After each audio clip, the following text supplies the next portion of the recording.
بسم اللہ الرحمن الرحیم الحمد للہ رب العالمین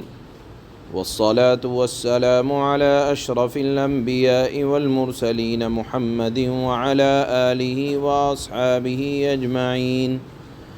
اما بعد فاعوذ باللہ من الشیطان الرجیم بسم اللہ الرحمن الرحیم يا أيها الرسول بلغ ما أنزل إليك من ربك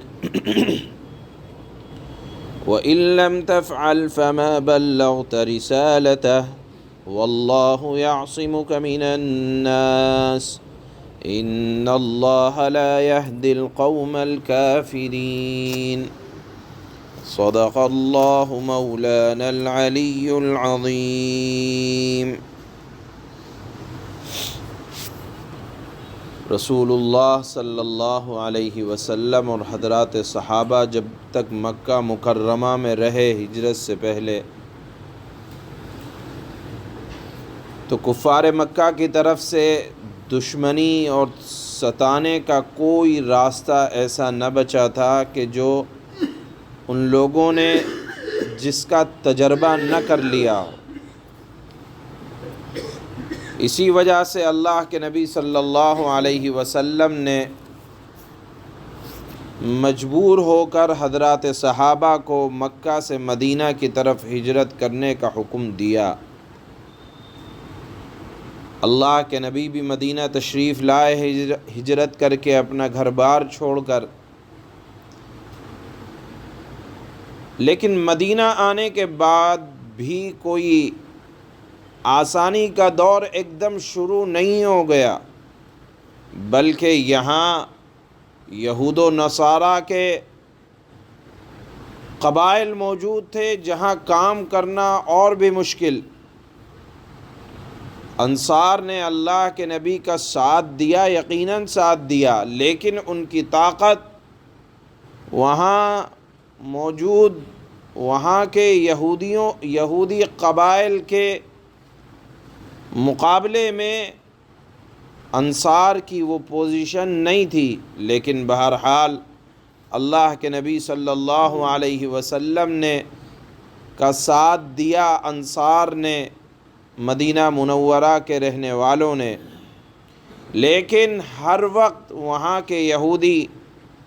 اللہ کے نبی صلی اللہ علیہ وسلم کے مستقل دشمن بنے ہوئے تھے، کام کرنا آسان نہیں تھا.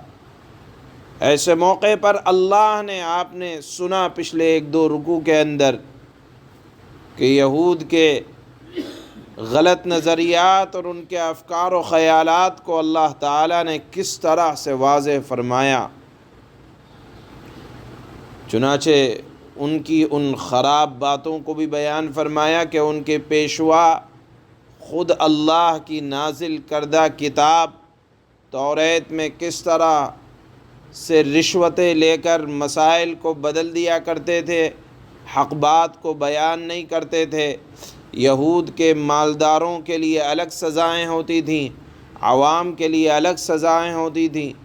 تو اللہ تعالیٰ نے ان کی ان خرابیوں کو قرآن میں ذکر فرمایا،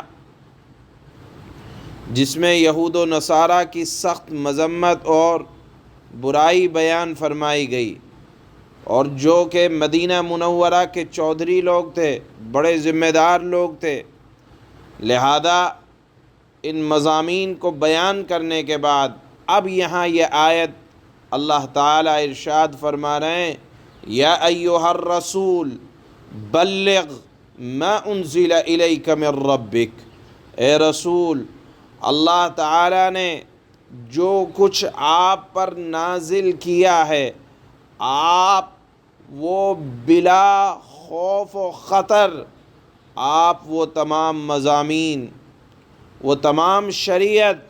وہ ایک ایک بات جو اللہ تعالیٰ نے آپ پر نازل فرمائی ہے،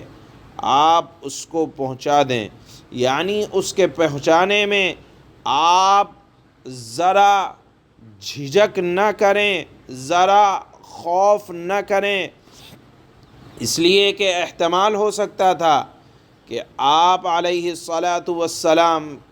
بیچارے آئے ہوئے ان کے ساتھ مہاجرین جو طاقت میں کمزور، اور انصار جو مدینہ منورہ کے رہنے والے مٹھی بھر، لیکن ان کے مقابلے میں برائی جن کی بیان کی جا رہی ہے وہ مدینہ منورہ کے یہودی ہیں، وہاں کے قبائل ہیں، اور جن کی غلط طریقوں کو اللہ تعالیٰ نے قرآن میں واضح کیا۔ تو ایک طبعی خوف ہو سکتا تھا کہ اگر ان کی برائیوں کو ان کے علاقے میں بیان کیا جائے گا، ان کے غلط عقائد کو اللہ تعالیٰ سب کے سامنے واضح کریں گے کہ تمہارا اپنی کتاب پر عمل نہیں ہے، تمہارے ہاں دو نظریے پائے جاتے ہیں، امیروں کے لیے الگ، غریبوں کے لیے الگ۔ تو جب یہ واضح کریں گے تو کوئی ہو سکتا ہے اللہ کے نبی صلی اللہ علیہ وسلم کی جان پر بات بن آئے۔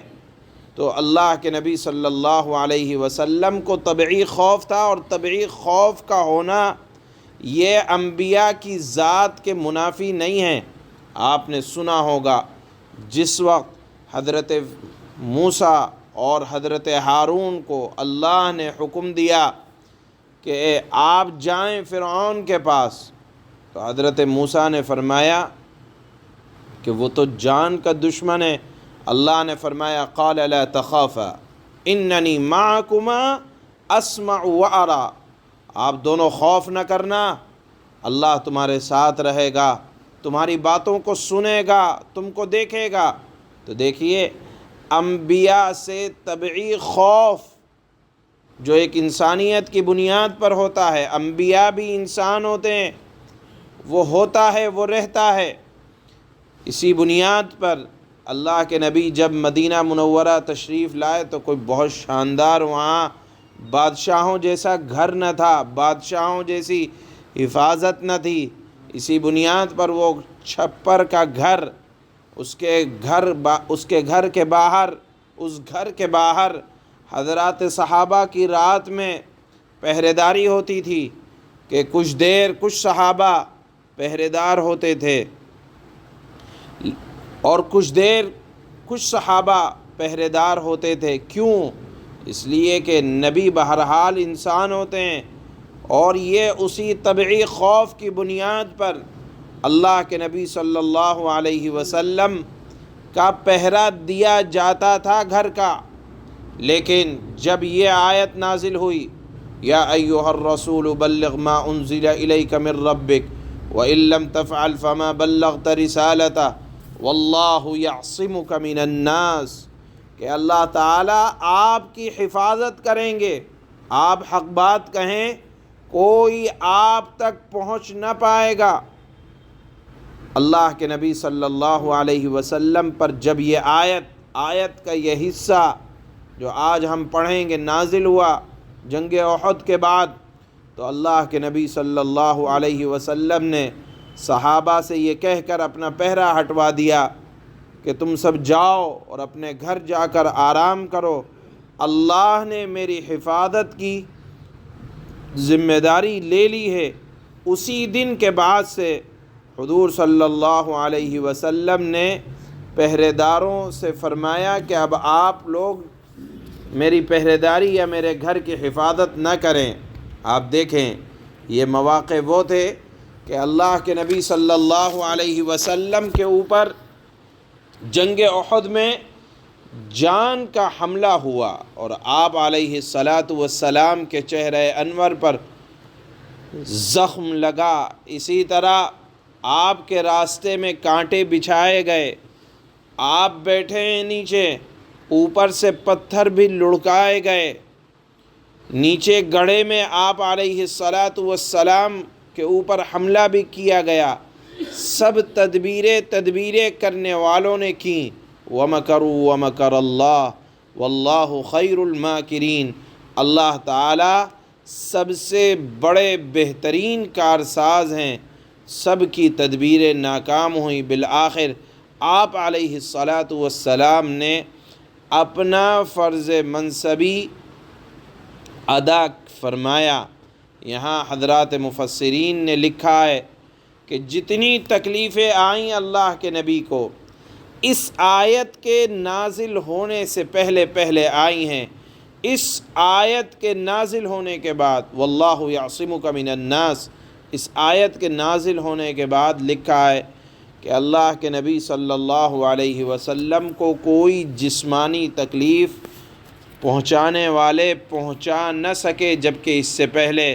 آپ کے اوپر سحر بھی کیا گیا، آپ کے اوپر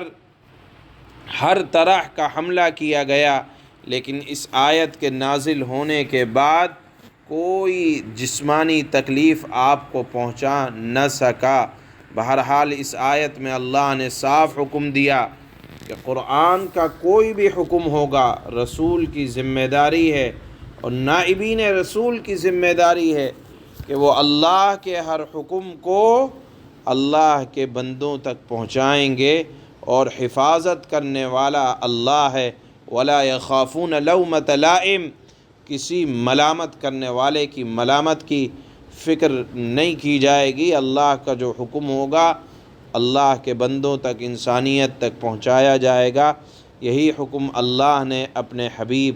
صلی اللہ علیہ وسلم کو اس آیت میں دیا اور فرمایا کہ آپ کسی سے ذرا بھی خوف نہ کریں، اللہ آپ کی حفاظت فرمانے والے ہیں۔ چنانچہ اللہ نے فرمایا یا ایہا الرسول بلغ ما انزل الیک من ربک وَإِن لَّمْ تَفْعَلْ فَمَا بَلَّغْتَ رِسَالَتَهُ وَاللَّهُ يَعْصِمُكَ مِنَ النَّاسِ إِنَّ اللَّهَ لَا يَهْدِي الْقَوْمَ الْكَافِرِينَ۔ اے رسول، جو کچھ آپ کے رب کی طرف سے آپ پر نازل کیا گیا ہے اس کی تبلیغ کرو، اس کو لوگوں تک پہنچاؤ، اس کا حق ادا کرو۔ وَإِن لَّمْ تَفْعَلْ فَمَا بَلَّغْتَ رِسَالَتَهُ، آپ اگر ایسا نہیں کریں گے،